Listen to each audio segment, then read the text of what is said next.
ज्यादातर लोगों को यही लगता है कि चुनाव में सरकारी मशीनरी के आरोप में दोषी साबित होने की वजह से इंदिरा गांधी ने आपातकाल लगा दिया, लेकिन यह पूरा सच नहीं है। आपातकाल लगाने की प्लानिंग पहले ही हो गई और इसका मकसद बहुत ही भयानक था। आपातकाल और इंदिरा गांधी पर लिखी इतिहास की किताबों को खंगालने पर पता चलता है कि आपातकाल का लक्ष्य तो कुछ और ही था। Indira Gandhi multi party democracy खत्म करना चाहती थी, संविधान बदल के नई शासन व्यवस्था लागू करना चाहती थी। इंदिरा गांधी को आजीवन राष्ट्रपति बनाने की योजना थी। भारत में चीन जैसी शासन व्यवस्था लागू करने की प्लानिंग चल रही थी, यानी डेमोक्रेसी खत्म, चुनावी सिस्टम खत्म करने का प्लान चल रहा था। और सोचिए, अगर आपातकाल के दौरान कांग्रेस और इंदिरा गांधी अपने मकसद में कामयाब हो गए होते तो आज जो भारत हम देख रहे हैं ना, वो भारत होता ही नहीं, चुनाव ही नहीं होते बॉस। एक ही सिंगल परिवार का पूरा राज चल रहा होता। इंदिरा गांधी राष्ट्रपति होती, फिर राजीव गांधी बनते, फिर कोई और बनता, फिर कोई और बनता।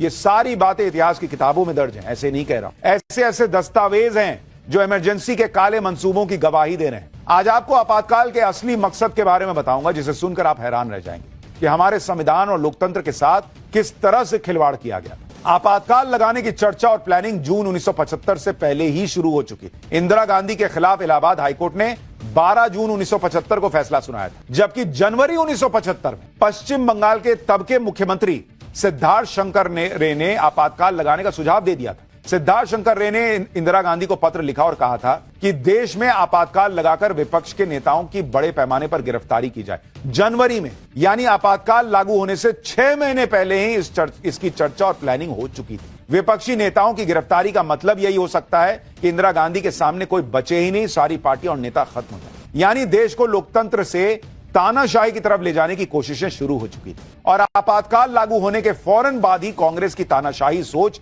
सामने आने लगी। जून 1975 में इंदिरा गांधी ने आपातकाल की घोषणा की और अगस्त 1975 में कांग्रेस के माउथपीस नेशनल हेराल्ड ने क्या लिखा था पता है? कि अब समय आ गया है कि भारत देश सिंगल पार्टी डेमोक्रेसी में बदल जाए। यह नेशनल हेराल्ड में छपा था कि सिंगल पार्टी डेमोक्रेसी, मतलब और कोई पार्टी बचे ही नहीं। नेशनल हेराल्ड में वही छपता था जो कांग्रेस के विचार होते थे। और 1975 में नेशनल हेराल्ड ने कांग्रेस के सिंगल पार्टी डेमोक्रेसी के विचार को पूरे देश के सामने रख दिया। जिस तरह चीन में सिंगल पार्टी डेमोक्रेसी है, वैसा ही कांग्रेस भारत में चाहती थी। और यही बात आज देश के गृह मंत्री अमित शाह भी कह रहे हैं कि संजय गांधी यही प्लानिंग कर रहे थे।